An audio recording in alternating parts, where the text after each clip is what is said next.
Racismo e desigualdade. Falar sobre raça e economia é essencialmente falar sobre desigualdade. Tanto para aqueles que definem a economia como uma ciência que se ocupa da escassez, como para as que consideram como um conjunto de relações de produção. O certo é que a economia deve responder uma série de questões que mobilizam muito mais do que cálculos matemáticos ou planilhas. Como a sociedade se organiza para produzir as condições necessárias para a continuidade?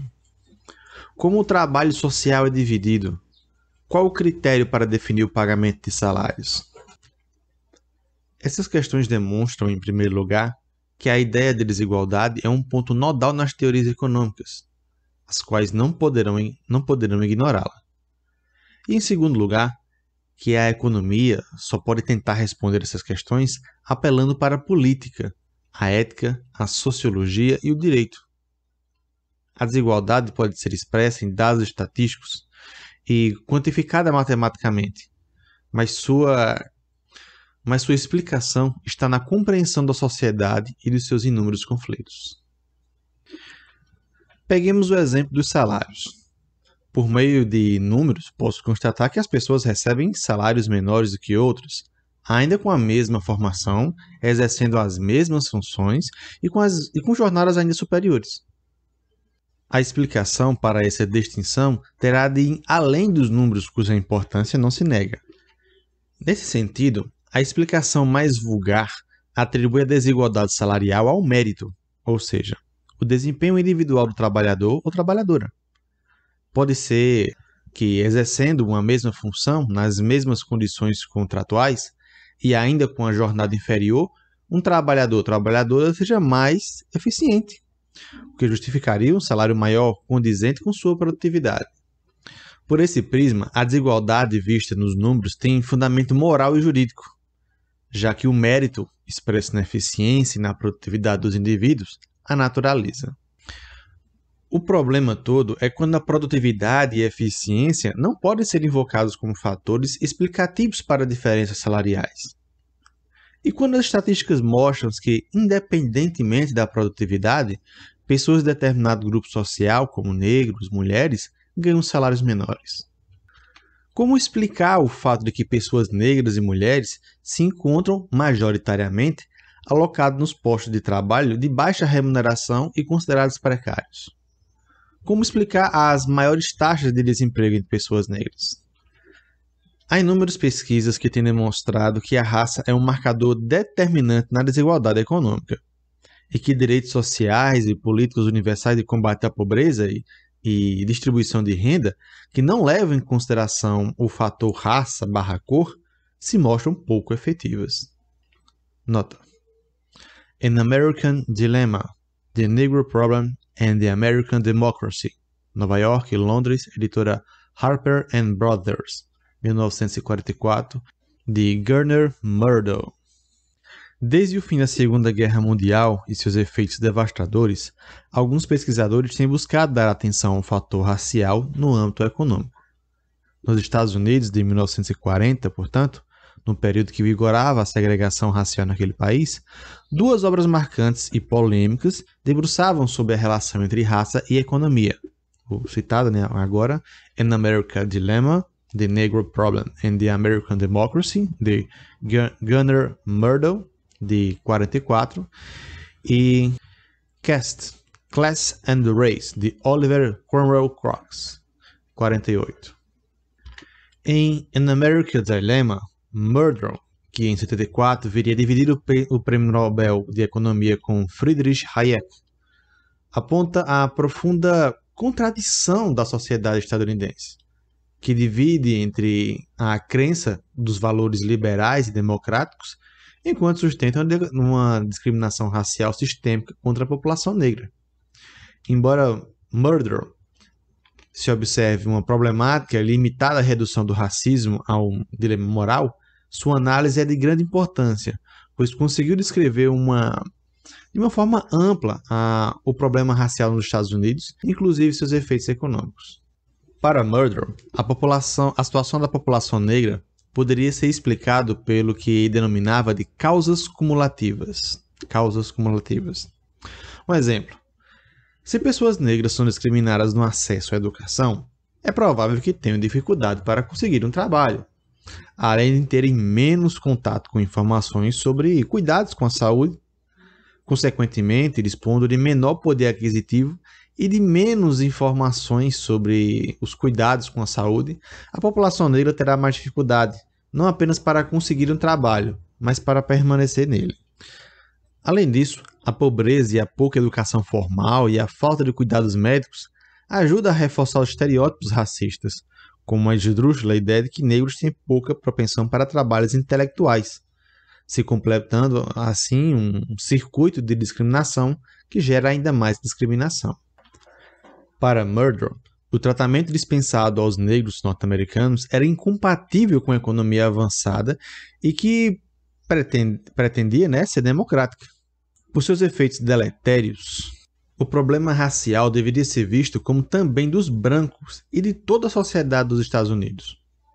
Utilizando lentes keynesianas para olhar um mundo formado pelo Fordismo, Murdoch propõe que as instituições como o Estado, as escolas, sindicatos e igrejas, de maneira compatível com a crença americana nos valores da liberdade e da igualdade, atuem para reduzir o preconceito contra os negros.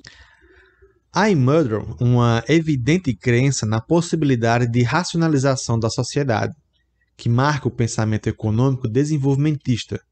Para isso, ele considera essencial para o rompimento do ciclo vicioso do racismo a integração da população negra à sociedade industrial. Ainda nos Estados Unidos, o sociólogo negro Oliver Cox, em seu vultuoso Castle, Class and Race, propõe a tese de que o racismo é derivado das relações econômicas capitalistas e compõe um aspecto essencial na luta de classes. De orientação marxista, Cox considera que o antagonismo racial é um fenômeno surgido na modernidade, não verificado em sociedades pré-modernas. Segundo o estudioso, a exploração e o preconceito racial se desenvolveram entre os europeus com o surgimento do capitalismo e do nacionalismo. Ele conclui que, abre aspas, por conta das ramificações mundiais do capitalismo, todos os antagonismos raciais podem ser relacionados às políticas e atitudes dos principais povos capitalistas, às pessoas brancas da Europa e da América do Norte. Fecha aspas. O ódio racial é, para Cox, o suporte natural, entre aspas, da exploração capitalista. Oliver Cox foi um crítico mordaz das posições liberal keynesianas defendidas por Gunnar Myrdal, a quem considerava um, entre aspas, moralista inveterado, que não se preocupava com problemas relacionados ao poder, mas com o problema da, entre aspas, segregação do indivíduo por meio de pregações idealistas. Ainda que de maneiras muito distintas, as monumentais obras de Gunnar Myrdal e Oliver Cox têm em comum o fato de não tratarem o racismo como algo exterior à economia, mas como integrante das relações econômicas. Ainda que de maneira muito distintas, as monumentais obras de Gunnar Myrdal e Oliver Cox têm em comum o fato de não tratarem do racismo como algo exterior à economia, mas como integrante das relações socioeconômicas. A solução do racismo envolveria algum tipo de mudança institucional e reorientação moral, segundo Myrdal, ou até mesmo estrutural e revolucionária, segundo Cox, que, de um modo ou de outro, exigiria interferências na relação de Estado-mercado, e não apenas em comportamentos. Nesse contexto, outras teorias econômicas da discriminação surgiram para se opor à possibilidade da intervenção do Estado no mercado.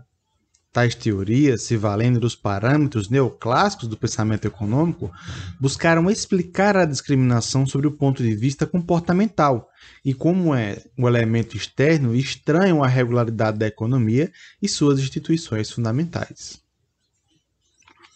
A primeira de que falaremos é a chamada teoria da discriminação por preferência ou propensão à discriminação. Segundo essa teoria, exposta em 1957 pelo economista Gary Becker, na obra A Economia da Discriminação, o racismo é o resultado de um comportamento orientado por informações insuficientes ou por ignorância. Ver Gary Becker, Economics of Discrimination, Chicago, University of Chicago Press, 57. E ver também T.W. Schultz, O Capital Humano, Investimentos em Educação e Pesquisa, Editoras A, Rio de Janeiro, 73. E G. Becker, Human Capital, The Theory of Empirical Analytics with Special Reference of Education, University of Chicago Press. Ver também Ashfler-Ress em Education and Racial Discrimination, Discrimination in Labor Market, Nova Jersey, Princeton University Press, 73. Como segundo a ética utilitarista, adotada pelos economistas neoclássicos, os indivíduos agem visando a otimização racional dos recursos disponíveis. Um racista discrimina uma pessoa negra porque simplesmente o vê como uma desutilidade, ou seja, algo que não lhe dará retorno em produtividade, ou ainda pior, que resulta em despesa.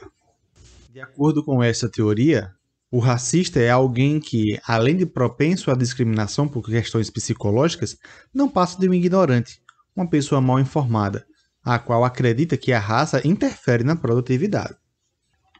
O racismo aqui não é algo apenas prejudicial ao capitalista e aos trabalhadores negros, mas a todo o capitalismo, visto que o preconceito e a ignorância impedem a otimização da produtividade e do lucro. O racista é aquele que deixa de contratar alguém mais ou igualmente produtivo por preferência irracional por pessoas que se pareçam física ou culturalmente consigo. Desse modo, a discriminação econômica é a soma de comportamentos individuais baseados em preconceitos e uma falha de mercado no que se refere às informações disponíveis. Segundo esse argumento, é preciso então que o mercado eduque o agente para que... O agente, no caso não agente, né? Agente junto. Segundo esse argumento, é preciso então que o mercado eduque o agente para que ele aprenda que não há diferença na produtividade de pessoas negras e brancas. Já na teoria do capital humano, ela assume a postura de considerar sim diferentes níveis de produtividade entre trabalhadores brancos e negros. Tira-se o peso dos comportamentos individuais, como na teoria da propensão à discriminação, e se aposta nas falhas de mercado como explicação para a desigualdade, no caso, falhas educacionais. Em suma, brancos e negros são desigualmente produtivos porque a discriminação histórica contra os negros criou um passivo educacional que realmente faz dos brancos detentores de um capital humano diferenciado. Assim, a justificativa da discriminação pela propensão é discriminar é insuficiente. Assim, a justificativa da discriminação pela propensão a discriminar é insuficiente, já que o problema da desigualdade salarial residiria na baixa qualidade das escolas na discriminação em relação ao nível de educação e, por fim, a discriminação racial. O que se pode concluir dessas duas leituras neoclássicas do problema da discriminação? Fica evidente uma concepção individualista do racismo. As desigualdades salariais ou relativas às condições de trabalho, como base na raça ou gênero, são tidas como efeitos de comportamentos irracionais de alguns agentes econômicos. O uso da palavra preconceito no lugar de racismo serve para reforçar a visão psicologizante e individualista do fenômeno. Nesse modelo, a desigualdade é eticamente justificável, desde que fundada sobre o mérito individual.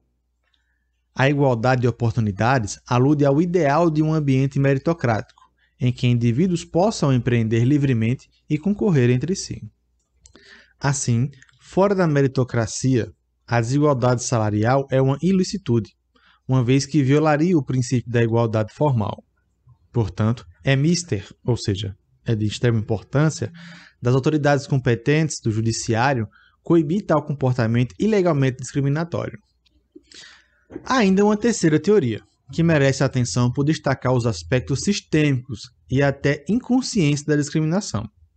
A teoria da discriminação estatística.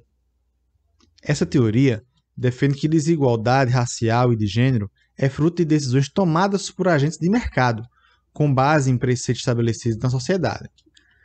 Desse modo, as diferenças salariais entre os grupos raciais e sexuais não surgem da intenção deliberada em discriminar ou pela aversão a minorias, mas pela persistência de práticas rotineiras, estatisticamente predominantes no mercado. Como é de praxe no mercado, o pagamento de salários menores para homens negros e mulheres negras. A decisão racional, entre aspas, a decisão deliberada, no caso, de um empresário, ou seja, de um agente econômico que queira maximizar seus lucros e queira seguir a tendência do mercado, que é de pagar de acordo com a média já estabelecida. A decisão de pagar o mesmo para negros e brancos ou para homens e mulheres é irracional, entre aspas, visto que isso o capitalista teria prejuízo, entre aspas, considerando a média do mercado. A grande vantagem dessa teoria em relação às duas anteriores, anteriormente referidas, é demonstrar que a desigualdade racial e de gênero não é produto da intencionalidade dos indivíduos, nem do nível educacional dos agentes econômicos, mas de um sistema que funciona com base em perfis raciais e preconceitos institucionalizados. Entretanto, a decisão de seguir a média do mercado nem sempre se mostra mais inteligente em termos negociais. Tendo em vista que as transformações sociais e econômicas ocorridas nas últimas décadas estabeleceram a diversidade e o respeito às minorias como um ativo das empresas, que podem, caso não se atentem para as questões de raça, gênero e sexualidade, ter sérios prejuízos financeiros e de imagem. Mas o que a teoria da discriminação estatística também aponta é que a maneira como as decisões são tomadas, com base em parâmetros médios e racistas, predominantes no mercado, acaba por afetar negativamente os comportamentos, a autoestima e as expectativas dos indivíduos do grupo discriminado, o que a psicologia social denominou de ameaça do estereótipo. Nota: ver Robert Boyer, Teoria da Regulação, Os Fundamentos. Estação da Liberdade, página 48. Por ter conhecimento das barreiras realmente existentes no mercado de trabalho, especialmente nas áreas como medicina, direito e engenharia, membros de grupos minoritários se sentem desestimulados a estudar e a competir por essas vagas nessas profissões, pois já internalizaram os estereótipos que compõem a visão média da sociedade acerca do desempenho deles. O que se observa nesse quadro é a reprodução do ciclo de preconceito e o reforço aos estereótipos pelos quais o mercado se autorregula. Podemos ver que as teorias neoclássicas da discriminação, como todas as diferenças que possam guardar entre si, têm em comum o fato de atribuírem a desigualdade racial e de gênero às relações de trabalho, às falhas de mercado, ou seja, à insuficiência de informações disponíveis aos agentes econômicos, ou à existência de obstáculos institucionais, políticos ou jurídicos que impedem a tomada de decisões racionais desses mesmos agentes. O excesso de intervenção do Estado, leis limitadoras da liberdade contratual e da educação insuficiente seriam os reais motivos da ignorância que levaria a práticas discriminatórias. Nesse sentido, caberia ao Estado, desde que sem maiores interferências na dinâmica das relações privadas, mas preferencialmente, nesse sentido, caberia ao Estado, ao próprio mercado remover as barreiras para tomar decisões racionais, lê-se, orientadas para a maximização do lucro e para o aumento da produtividade. Em geral, as teorias neoclássicas da discriminação consideram muito pouco relevante o impacto da discriminação racial na economia, o que não justifica o desequilíbrio de intervenções estatais são capazes de provocar no mercado. Todavia, o que é mais importante é a enorme difusão das teorias neoclássicas da discriminação. Como a tendência das teorias da discriminação neoclássicas é ver o racismo como um problema comportamental, em evidente aposta no individualismo metodológico. As soluções serão sempre fixadas no aumento do investimento na formação educacional dos indivíduos, visando ao mercado de trabalho. Esse argumento cumpre três funções importantes: reduzir o racismo a um problema ideológico, sem destacar as questões políticas e econômicas que a envolvem. A. desviar o debate racial para o campo da meritocracia, já que o racismo viria do problema de superação pessoal. B. Responsabilizar o indivíduo pelo próprio fracasso, diante de um cenário de precariedade no sistema de educação. Esta questão se torna ainda mais curiosa se olharmos para o debate brasileiro sobre as cotas raciais. Embora acreditando que o problema do racismo e da desigualdade seja educacional, muitas pessoas foram contrárias às políticas das cotas. Isso se explica pelo fato de que no Brasil, a universidade não é apenas um local de formação técnica e científica para o trabalho, mas um espaço de privilégio e destaque social. Um lugar que no imaginário social, produzido pelo racismo, foi feito para as pessoas brancas. O aumento de negros no corpo discente das universidades tem, portanto, impactos ideológicos e econômicos, pois, ainda que timidamente, tende a alterar a percepção que se tem sobre a divisão social do trabalho e da política salarial. Ao mesmo tempo, há defensores das políticas de afirmação afirmativa que partem do referencial neoclássico. Há com efeito como estabelecer a defesa das ações afirmativas segundo o argumento da otimização racional dos recursos. Se tenho 2 candidatos a uma vaga de emprego, uma mulher negra e um homem branco, seria totalmente racional se eu optasse pela mulher negra. Por quê? Isso porque eu posso pressupor com boa chance de acerto que em uma sociedade que há discriminação de raça e gênero, seja por preferência, seja por falha no mercado, uma mulher negra teve de superar muitos mais obstáculos e demonstrar excepcional resiliência e inteligência para chegar no mesmo patamar que aquela pessoa branca. Posso concluir que ela será mais produtiva e com ela obterei mais lucro. Desse modo, optar por pessoas negras quando estão concorrendo em igualdade de condições é privilegiar o mérito, o esforço e a capacidade de superação individual. Esse argumento faz todo o sentido da ótica que considera a meritocracia como um princípio ético norteador das diferenças. Entretanto, se observarmos por uma angulação mais aberta, que seja subjacente na forma de ver o problema das ações afirmativas, é que o reconhecimento do mérito, quando se trata de pessoas negras, traz como uma espécie de condição sine qua non o sofrimento individual, ou seja, de extrema importância o sofrimento individual. Aqueles que, por alguma razão, não conseguiram suportar o peso político, econômico e psicológico do racismo em suas trajetórias que não enquadrariam na lógica meritocrática.